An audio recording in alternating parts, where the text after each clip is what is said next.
having that ability to face those tough conversations early on in life, if I did that, I feel like I probably would have stayed with basketball, stayed with football, maybe stayed with soccer. I was not big on running, but yeah, I think that would have helped.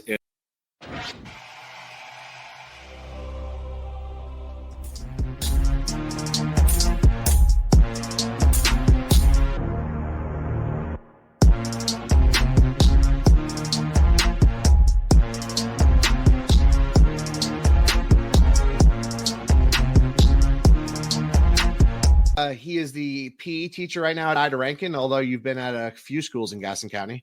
Yep. Coach Corey, what's going on, sir? Not much, just hanging out, trying to get caught up around my classroom, which isn't really too hard, but yeah, just looking forward to this. All right, let's start with you as a young kid. What was sports like for you growing up? Sports were a way for me and my dad to connect. Sports were something that it was time for me and him to go out and throw. Just it was a way for me to release my energy. Definitely was something that I didn't know was going to be so important in my life. But it was definitely something that I was striving to just be with my dad. My dad worked a lot. My mom was a stay-at-home mom. She kind of sold antiques on eBay and all that stuff to kind of, stay busy. But my dad would work a lot. He'd work a lot of overtime, swing shifts and that. So anytime I could be with him, go outside and throw. My sister played volleyball, so we'd go out there and play volleyball. And sports were just at that time, sports were just life for me.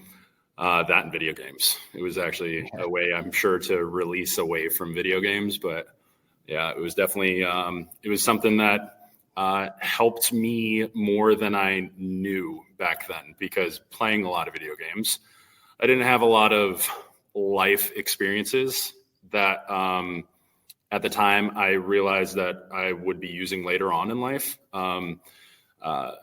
Sports were just my way of life, I guess you could say.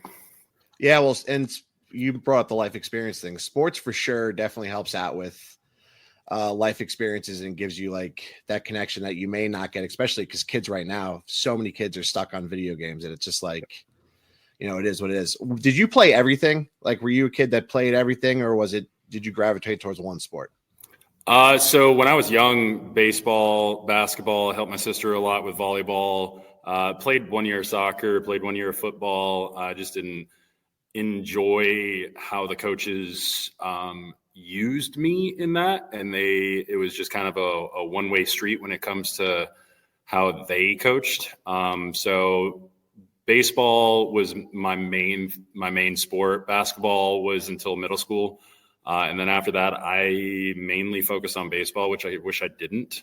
But yeah, it's that I tried to do anything active. I was outside a lot. So worked on cars when I was younger too with my dad. So I just tried to be active. And I think a lot of it was my parents just trying to get me away from video games. Like, we're going to sign you up for this and this and this, and just let's get going.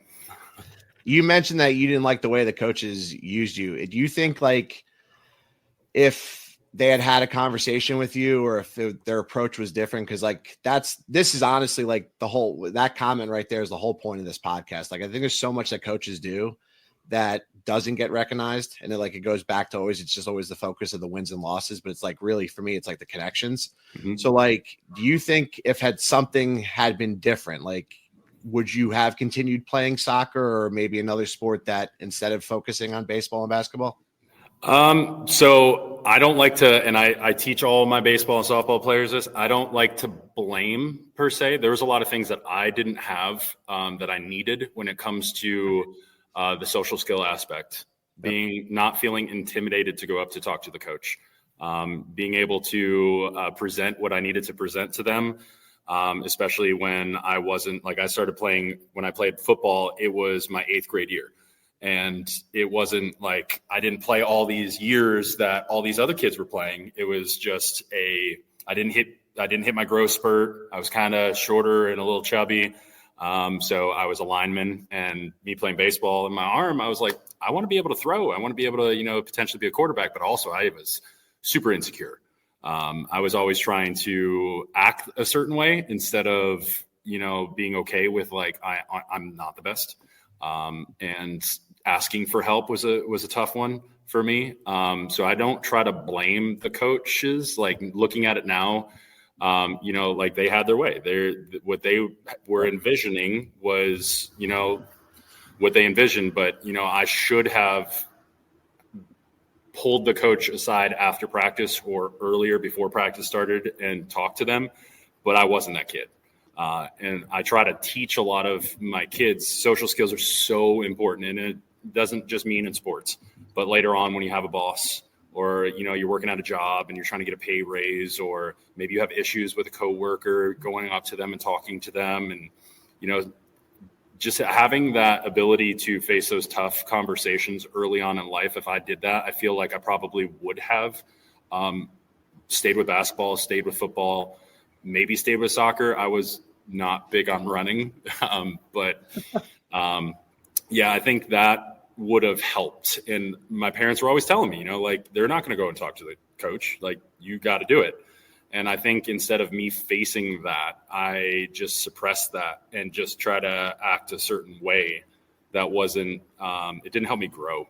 I look at it now, and especially teaching the youth, it's just, I want them to grow. I want them to grow up to be, just great human beings. Yep. And that social skills, especially when you're sitting on, a phone or video games, I don't think that helped. Plus, I grew up in a very, very small town. Up in the mountains of Pennsylvania. It wasn't like I lived in a community or anything like that. I didn't have like a lot of friends that were really close by. So it was just, tight knit, and we had to drive 30, 40 minutes just to get anywhere. So it was more or less, I was kind of in my little box and I was comfortable there. And the lack of social skills growing up, the ability to talk without confrontation, without raising a voice, stuff like that is something that I struggled with back then. So I don't blame the coaches. I just wish that I would have had the skills to talk to them and be like, hey, this is what I want. How can that work with your way of coaching? But it's like you're kind of preaching like accountability too, which is like a big deal, because it's like you mentioned, like going on, like as you get an adult, you have to work in jobs. Like you have to be accountable for stuff. And like, you clearly are accountable. Like, yeah, you played a part in it too. Like, and that's kind of why, for the insecurity thing you mentioned, like, what's your approach now with the kids that you coach? Cause I know you coach baseball, or even the kids that you teach in PE every day. Like, how do you attack insecurities? Man, try to address, like, maybe just outside of whatever the main topic that you might see, or you might notice if there is like maybe not a strength that they have in that area, try to encourage and know that they're kids. You guys are kids. We're always learning. I tell them, like, I'm still learning how to be a PE teacher. I'm still learning how to be a coach. I'm going to be a father here shortly. So I'm still trying to learn. You got to be a student. You got to be okay with that. But also, like, sometimes reflecting is really important. Having some alone time to kind of breathe and, think of like, man, I didn't handle that right. I wish I did this instead of this, and trying to understand, like, all right, is it every time that I reflect and I'm looking at, I wish I did this. If I notice a norm, then I need to understand that might be the root cause of that insecurity. When it's coming to addressing kids, K-5, how you talk to them is so important. And a lot of the times, if I don't even realize that I came off a certain way, I might get an email from a parent and I'm like, I didn't mean that at all. Like, the whole point was to try to, understand, like, hey, this happened, and, let's kind of address it and try to move on. But also just trying to let them know it's okay to make mistakes. Like, mistakes are how we learn. Struggling is how we grow. It makes us appreciate the times that we're like really being successful in whatever it is that we're trying to do. But yeah, it's always hard from one perspective to try to address so many different perspectives from so many different families or backgrounds, or maybe like a quiet household and talking quiet compared to maybe a louder household, or I'm naturally loud as it is, but I don't try to have emotion in it. Like, one thing is, like, I don't try to associate yelling. Yelling is I feel like tying some emotion, frustration, whatever it is, I try to project my voice, and especially like I try to use music in my gym and so on, but I never want to blow a whistle to like, I don't know, just alert to everybody to look at that kid, which then makes it more of an insecurity because now it's like we're all now focused on that, but also trying to just show them that like I have high expectations for you and I'm here for you. You'll never see me sitting looking at this or on a Chromebook when we're in class. Like I want to observe and help teach in so many different avenues. And my wife's a counselor, so I always try to like, pick her brain. Like how can I help with this? Like I might see this and like next time, what can I do to better how I either approach the situation or how I talk to the kid or like, just trying to be a student, even though I'm a teacher or coach, like just try to never think I know it all because I don't. So, yeah. And that's the problem is a lot of people think they know it all. And that's where the struggle is. So you mentioned how you talk to the kid. And what's funny is you said it a couple of times. You have this weird perspective or interesting perspective where you teach K through 5. Mm-hmm. So the way you talk to kids all day, I'm going to assume changes every hour.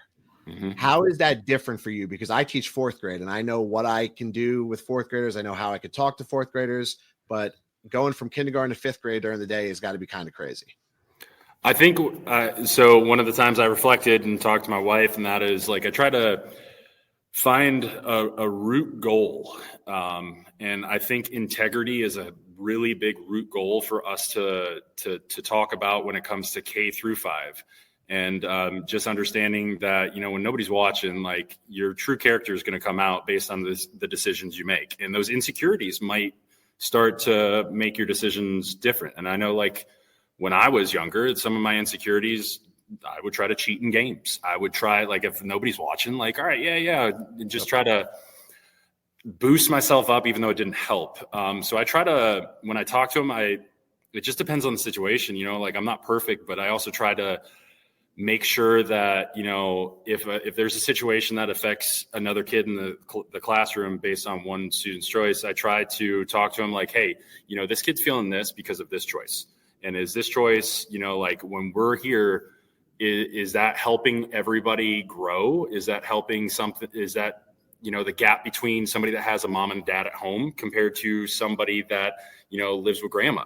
That gap between their opportunities might be different. So in my class, you might see a huge change between the athleticism and so on compared to, XY kid. I try to get them to understand perspectives and try to, especially with the athletes, be like, how does your decision make you a better leader in the class? And integrity, I feel like, is a route that we can kind of branch off of. Because if you're trying to, you're not going to be perfect. You're not going to make amazing choices every day, especially as a little kid. But just trying to help them through, like, hey, in that situation, you might have a temptation to do this, or, only think of yourself in that regard. But just to try to give them perspective, because thinking of me, like I didn't live in a massive community where I had a bunch of kids and I can hear and see all these different perspectives. It was just me, my sister, and my family. And it was like, that's my perspective. So that was why it was always hard to try to understand different people, because it was just me and my family. I understood that. So trying to get them in a group setting, and especially when more and more kids are in front of screens, it's hard for them to understand that perspective, but just trying to make good choices and think of others, and how you can use that to lead on to better choices later in life. It's kind of just stay calm, try not to, I even though I project my voice, just try not to show emotion in my face, even though I like show a lot of emotion. I try to like calmly talk to them. I try to just encourage and show them that, I'm here. Come talk to me, ask me questions, whatever it is. Just how they can be a better person in the world is so important in my class, because, winning is great, is awesome. Losing stinks, but, your character is really what is left after all of your athleticism phases, just kind of goes away. Your character is what's left. So, it's tough, but Exactly. Doing it 13 years, been trying to All right. perfect the craft, even though I never will. So let's go back to you playing baseball when you were younger and basketball. Was there a coach or maybe even a mentor, it doesn't have to be a coach, that like stuck out to you and not necessarily kept you with baseball or basketball, but just kind of like that was the reason why you were like attracted to that sport and that guy or girl or whoever it was? So it kind of sounds cliche, but my dad was my coach in the Little League. And he always had the main focus of fun. It didn't matter what the score was, didn't matter what happened, as long as you're being a good teammate and you're having fun, you'll grow to love the game. And then when you grow to love the game, you'll make your choices and you'll make your work ethic from there to kind of build off of that. He stopped coaching me later on when I, hit middle school age. But back when I was in Little League, even like during practices, like he would always tell the kids, if somebody hits the fence when we're hitting, we'll buy everybody ice cream. And that, we always loved that. And that I think just helped build so many kids to realize like we just have fun and we're together. We're all trying to go towards this goal, and it's not winning, it's ice cream. Let's go try to hit the fence. Like we're all encouraging everybody to hit the fence just so we all can get ice cream. It's kind of selfish in a way, but it was awesome. And it was selfless for my dad, for him to do that. And, it happened a couple of times and it was like the best. It was like such a core memory. But also after that, moving into middle school and that my dad not coaching me, I think was probably the best thing because, I was always looking for his approval. And I didn't want to tie, and I still struggled with this when I was in college playing. I didn't want to tie my, outcome to like how proud he was, which even though like those were my insecurities, I always wanted to make him proud. If I didn't do good, like I thought he wasn't proud of me. But he was also a man of very few words when it came to like emotions, and later on found out, it was just how he was raised with his father. And he definitely sticks out. But in my later years, I worked at a baseball facility when I was 15, 16, going through all the way to 18. There was a mentor. His name is Dennis Smetting. He played at Kutztown, played at Cecil Community College, actually where I went to play JUCO. Worked directly with him. He was an amazing person. Still to this day is an amazing person, and just trying to grow softball and baseball players in northeastern Pennsylvania.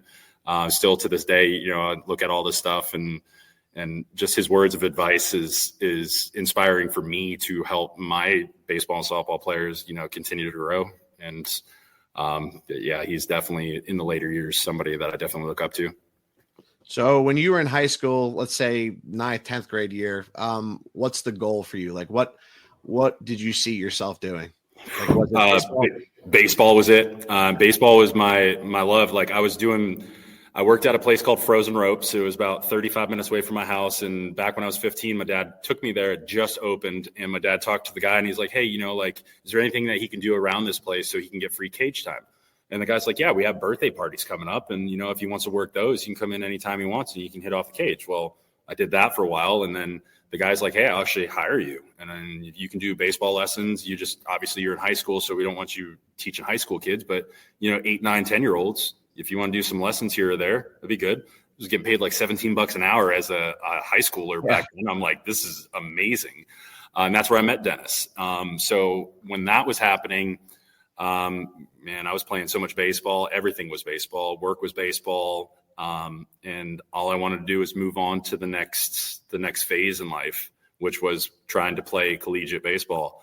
And just listening to Dennis and knowing like when I was in high school, I was throwing high 80s. And when I was getting to my junior year, I was in the 90s. And I was like, all right, like there's a good chance. And then I went to a UNC Greensboro showcase, and I was picked out of 500 people to go walk the campus. And I was so scared and so insecure that I turned it down. And my parents were like, why did we do this? They were so frustrated with me. And I was just so scared. Like I came from this small, tiny little town, and UNC Greensboro's baseball fields in the middle of the city. And I was just like overwhelmed. And then I thought too, it was like, I want to kind of be in small town. And I would talk to Dennis after that. And he's like, hey man, Cecil College is, like it's off of 95 in between Baltimore and Philly, but it's in kind of a small town. It's very rural. And I was like, all right. So we went to, I think it was Rehoboth Beach for like sports at the beach. And I pitched that game, did really well. And that coach came up to me. He's like, hey man, I want you to come see the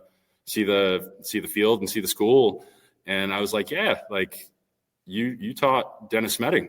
And he's like, yeah, dude. And I was like, yeah, I work with him. Like, and he's like, you work with him? So it all kind of, worked out in a way. And that was always been the goal, is just play baseball anyway and stay in the sport. And that's true to this day. So at what point when you're playing baseball now in college, do you realize that, all right, I know you're sticking with it and we'll continue that journey in a minute, but when do you realize that you're done playing it?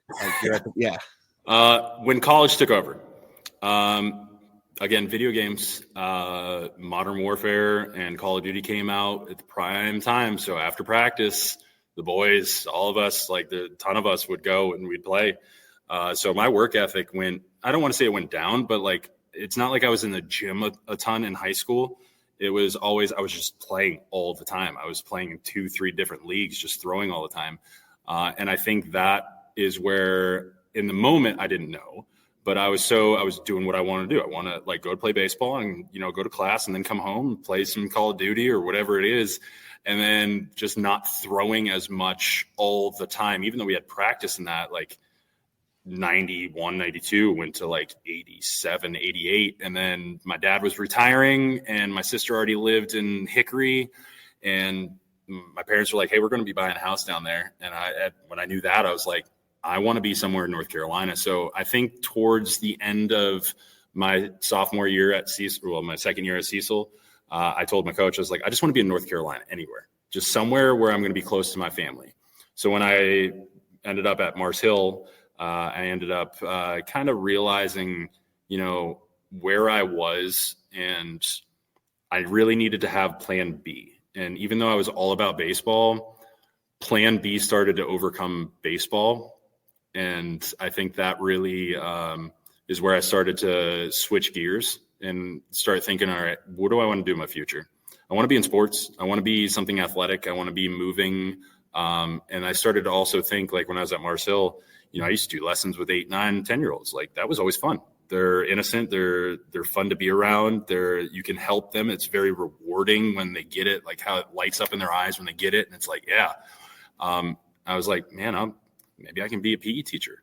And I thought of like my high school baseball coach was my elementary PE teacher. And I was like, man, that was a good gig. Like we didn't always see eye to eye, but like, man, that would be fun.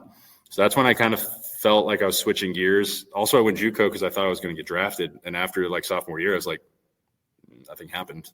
So I better start thinking of what's next in life. So you mentioned something interesting when you were talking about when you realized it didn't work for you. You talked about work ethic and you went how like everything kind of dropped off because you went to just playing video games. And I tell people this all the time. It's like, you're the best player on your high school team, right? But then you get to college. Every kid on that college team was the best player on their high school team, right? Mm-hmm. And I always try to tell my fourth graders that it's not always about how smart you are, like when it comes to school stuff. And it's not really about how athletic you are when it comes to sports. It's really about the hard work and the effort. Like if you don't put the effort in, yep, you're not going to get the results. So like, do you see that now? Like when you're coaching kids, like you look back on your time and like, you think like, all right, if I had put a little more effort in, it could have been different. My baseball career could have been different. I mean, does it mean you end up in the majors? Who knows? But you don't know because that effort wasn't there. So does that translate into you coaching? So when I coach with my baseball and softball players, like that's where I try to instill as much as I can, but also in the guidelines of the time that they're with me, like their influence outside of that, because I do baseball and softball lessons on the side. I'm only there for an hour with them. Now I might be every week. So they get to hear me every week, but within the confines of like their day-to-day life and what, like, I don't know the pressures that they're getting put on by, maybe they're the same way as me when I was growing up of like, like maybe they're looking for that. I'm proud of you because you did well, instead of just being like, your parents are there. They're proud of you no matter what. Or the fact that as video games and TikTok and so on, like get in their life, I don't know what their day-to-day routines are. And I try to talk to them about routines. Like routines are so important. and it's not just for, you know, staying in sports, but routines are good for your mental health. Like when you start having like structure to your day and you understand at this time, this is kind of what I do, that helps you with your happiness. You feel like you're completing more. I try to have a lot of open-ended questions with my ball players of like, hey, how can, like, where are you from a 0 to 10 scale of like, you're super confident in the batter's box or you're super confident on the mound. And if they're like, you know, I'm a 7, I'm like, what can I do? Or what can I try to get the parents involved? What can we do to make you a 10? So I try to give it to them to let them be the one that is in control. Cause I feel like at the end of the day, like my demise was the fact that like my parents drove me everywhere. Like they gave me opportunity, but then when I was on my own, I didn't have that routine, that structure that was like within me to make it now on my own. I do now. Like I think it's just as you get older, you start realizing like, oh man, I really wish I did this earlier. But just trying to establishing routines, and those routines are, man, if I didn't make a ball team, like I had a softball player when she was in 6th grade, like she came to me for a year and she, you know, had her own struggles, but then she started doing really good and she started to build a lot of confidence, but then she didn't make the team. And then all of a sudden it's like, hey, listen, like, you know, we can use that as drive. We can, like, I believe in you. Like, I believe that you're going to be super successful in this game. You're super young, and that coach might not see you there. You're a very quiet kid. Maybe at tryouts, like they're looking for somebody that looks confident. So just trying to like put it in their plate, but also ask them like, hey, what can we do to make you feel that this is achievable, either by giving you opportunities by going outside and throwing, or more positive praise. Some kids, like that girl, I asked her, I was like, how can I be better? Like, what do you respond to? And she's like, I respond to yelling. And I was like, I don't know if I could do that. Like, if you want me to, like, I'll be like, come on, let's go. But at the same time, yelling also, I feel like that emotion of having like, I'm frustrated or whatever. Like, I don't want you to ever associate that with a coach. Like, they're going to be frustrated with you, but at the end of the day, you know, like, you're playing for your team. Your coach is there for you. Like, they shouldn't be frustrated at you. They should be maybe even frustrated about their lack of preparation and practice that now put you in that situation, or maybe they can use that failure that you had to build off of practice. All right, our next practice, we saw this is what we're working on, y'all.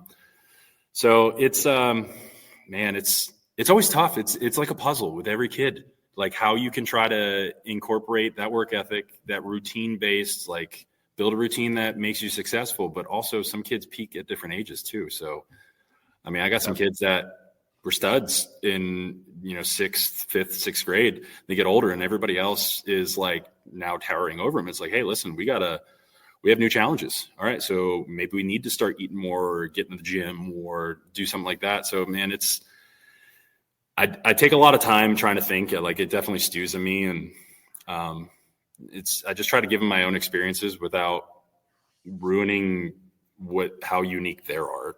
Like, their perspective is so different than mine. And I'm just trying to let them be in control. So when they're in control, they feel like they are the ones that are making their career successful. And so, yeah, sorry, I just kind of ramble sometimes, but it just, no, you're good. Yeah, every kid is so different. And we have to know that too. And so I feel like social skills are so important. Tell me what I can do to help you. And that's definitely what I teach in my class, that and manners. When you say please and thank you, or you say excuse me, like, you at least are showing that other people are there, and therefore you have some like understanding of other perspectives instead of just you. So at what point did you decide, all right, you're going to become a teacher? It was, so when I went to Mars Hill, it was my junior year. I started taking classes for sports management. And then I was like, I got to take some business classes. I don't know about this, but I still want to be involved with kids and just like mainly the sport, stay active. That's me. And then at that moment I was like, man, I used to do lessons. This was fun. This is amazing. I just know that I'm going to be a young kid coming out of college. I don't want to be in high school. I don't want to be in middle school. I want to kind of go back to what I've experienced. And I experienced, seeing that joy in the little kids. The little kids they're so innocent. They're so fun. They're so quirky. And when they finally get it, it's it's so rewarding. How do you think sports enhances kids academically? Like, where do you see that translation? Motivation. For me, I know that I didn't make exactly the greatest choices, and sometimes I didn't put a lot of effort into academics where I should have early on, and hanging that over my head of being like, hey, listen, you're not going to be able to play. You're going to be like, I think that helped because it was that reward. Like, I loved playing baseball. Like, when you have that love that can kind of be used to make you and motivate you to do things you don't want to do, that's kind of what we do in the world. Yep. It's not just sports. I mean, it could be like money. All right. Like, yep. You like money. I like freedom. I like having XYZ toy, like those are like manipulators to kind of coerce you to be like, hey, listen, this is what you have to do, or we get to take it away.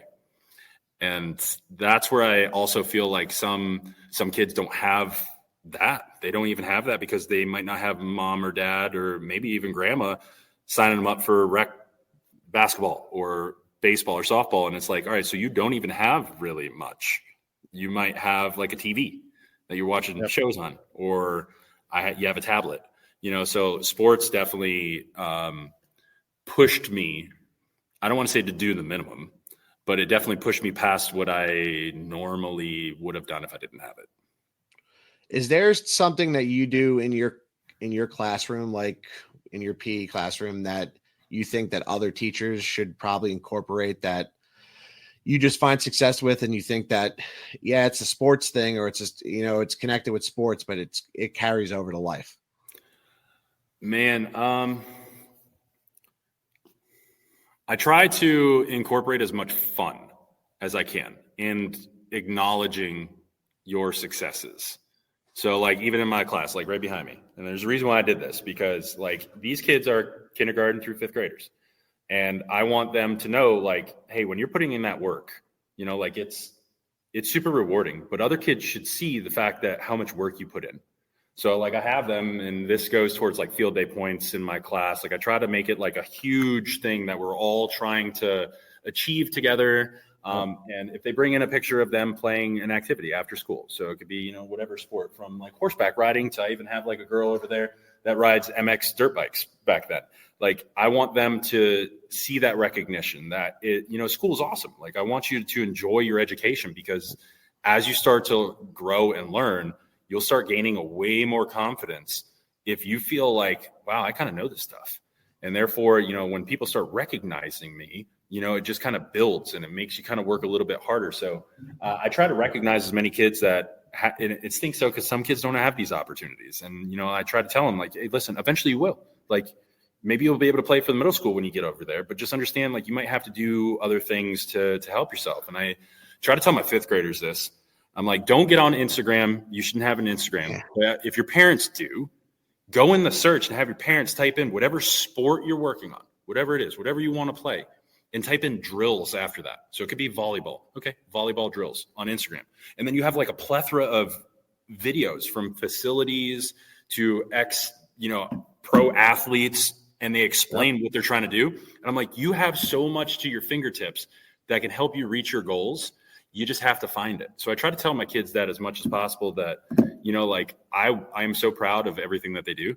I'm proud of every accomplishment that they have. And having like something concrete where it's like, I tell from back in 2015, 2016, I'm like, these are going to stay up until I retire. So think of all the little kids that are going to be inspired by seeing you or whatever. And maybe one of you make pro one day. And then all of a sudden we got that, and I'd be like, hey, they were in your shoes. They were in the same spot. But I try to just make it fun too. So like I have my field day points board. So that's based off of participation, behavior, encouragement, so on and so forth. So if they bring like a picture, it goes towards that. Like I showed you before, we have the flag. So I try to like make it like a team role. Like my class is always about, you're on a team.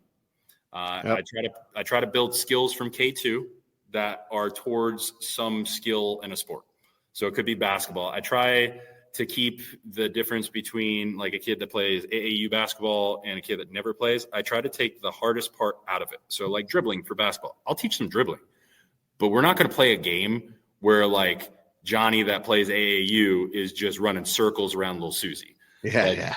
So we do like ultimate basketball. So it's like ultimate frisbee. You can't move, you have the ball, and you have to rely on your teammates to move down the court. So I try to like amp up and run my class almost like a mini rec system, but I try to get them in those team environments where they have to rely on their teammates. Not a team environment where, you know, Big John is amazing at this and he just scores 40 points and little Susie has 0. Like I want everybody to have an equal opportunity here because, you know, it's public education. You know, everybody should have a level playing field to some extent, you know, like, and I still want the kid that plays AAU to still have success, you know, shooting, whatever it is. But I also don't want little Susie to feel so defeated because she can't do the basics of dribbling.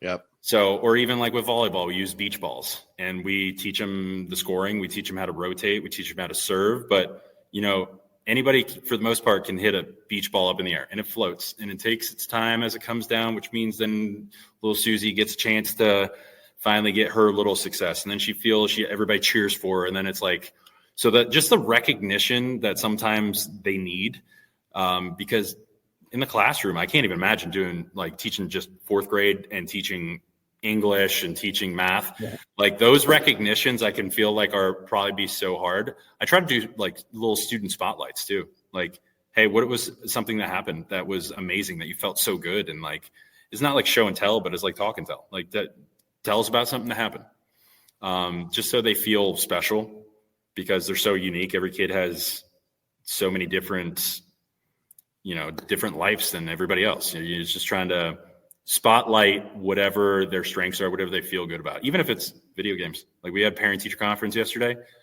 Not many people come down here, which about 8 years ago, I started bringing my Nintendo Switch down here and I would be like, hey, come on down, play Mario Kart. We'll play Mario Kart. You can play against me. And what I did is then was like, how can I lead up to this in the classroom? So we do Mario Kart tag the week of. So it's like you're on scooters, you have a pool noodle that's in the handle, and you have a balloon that's slid into the top. It got little slits in it. It slid to the top. And the taggers try to hit the balloon off like battle balloons in Mario Kart. And I just try to amp it up, but also to try to get the parents to come down here because maybe the parent-teacher conference didn't go well. You come down here, I'm going to talk about how amazing you are. Yep. As a student, as an individual, and guess what? You try to beat the champ. And a kid beat me yesterday. He was so pumped. I talked so much smack to him over the past couple of years. I'm like, hey, it might be the year, might be, but you're gonna have to earn it, dude. And he finally did. He was so excited. But yeah, just trying to, I don't know, just try to have fun. Life's too short. We gotta have fun. Oh yeah, no, I agree with that. And that's like, I mean, I try to incorporate like just sports stuff and like even mottos into my classroom and everything to just because I think it just you can't be serious all the time. All right, let's do a little rapid fire. Okay. Favorite sports movie? Sports movie, Sandlot. Oh, good one. That's a good one. Yep. Motivational quote or something that you lived by? Athleticism fades, character does not. Oh, nice. If you could coach any professional sports team, what would it be and why? Phillies. Man, I love the Phillies. We had the AAA back in the day, Scranton, Wilkes-Barre, Red Barons. We'd go to the games. They'd have little tryouts. That's how they're like, hey, you need to go JUCO. Like, this is what you need to do.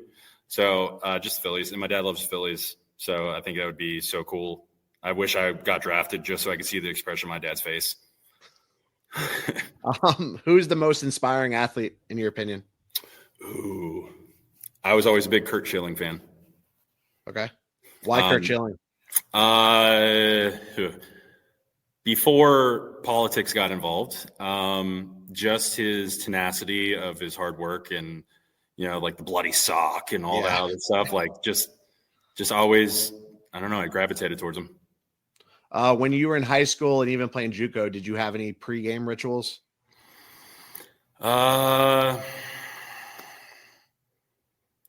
Not really, because I went in my head. I would just try to stay busy.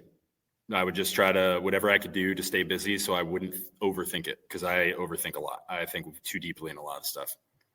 And then was there ever a post-game snack for you? Like, was there something or a meal like you knew, right, no matter win or loss, this is what I'm having? 100% Gatorade. like a blue Gatorade. And then, man, we'd just go to the cafeteria and just eat whatever I had an opportunity to eat, just go and do it. Sometimes we go to the Tasty Freeze, which was like the little ice cream place in our town back in high school. I always loved when we did that. And it was always just my mom, my dad, me, or my sister, and we just go there. So that was always awesome, but it wasn't always the same. So what advice do you have for teachers that are going into education, or just even coaches? Like, what would you tell them? Like, this is what you should do, or this will help you. You're not going to be perfect. Your lesson plans are never going to be perfect in the classroom. Understand that every kid that's coming in is trying their best, regardless of what it looks like. Their parents have tried to do the best that they possibly can to get the kid in that situation. And you might think otherwise, but you just have to work with what you have, and you're going to struggle. Days are going to be tough, but those moments that it clicks is going to be so rewarding that it's going to keep you in it if that's your calling. Because again, they say teaching is a calling, and you have to sometimes step away, because just like the kids don't have good days, you're not going to have a good day. And you're going to have to realize inside of you that I don't like the way that this is going. I need to step away and either get a breath or whatever it is, have routines that you can do. As much as I don't have like a food routine after a game or something like that, the routines of recognizing when you're not okay, of like what had just happened, or you reflect afterwards to try to learn off of it. Just know to ask for help. Don't act like you know it all. Go into it with, hey, you've been here for a long time. What has worked for you? And be an open ear. Don't be closed. Even if you don't think you like the person, whatever it is, just open your ears and listen, because we're all not that smart. We gotta continue to learn. We're all students, no matter how old you are. You're always trying to grow. You're always trying to learn. All right. So your goal coming out of high school was to play college baseball and then obviously make it to the pros. Mm-hmm. What's your goal now? Man, retire and financially be good. And now we're having our first baby, and probably our only baby, because we're getting up there in age, on May 28th. So man, congrats. Yeah, thanks. I don't really know right now. Before all of this, like my wife didn't want to have children. I had a student last year that there was some stuff that was going on with the family, and I taught him since kindergarten and loved the kid, and somehow he came into our life and he stayed with us at the tail end of the year, and just caring for him changed my wife's mind. And he's in a loving place now with his family, with his grandmother and that, and still reaches out. It's awesome. So that right there was a changing point, where now it's still like, I'm still in the transition stage of being like, I was only had to worry about me and my wife and my dogs. Now it's like, all right, everything's going to change. Everybody's telling me it's going to change. It's all going to be new. It's all going to be, but now it's just, I want to be in a position where even with a child, I never have to worry about money, because there were some times with my dad just working, like I didn't want any arguments or anything like that, because I recognized sometimes when money was tight. I want to now just make sure that my child is happy, healthy, and they're going to have insecurities, but just try to be an open book to try to be like, hey, listen, I just want you to be successful. So I guess that is now my main goal, is just make sure my child is going to be as set up as they can.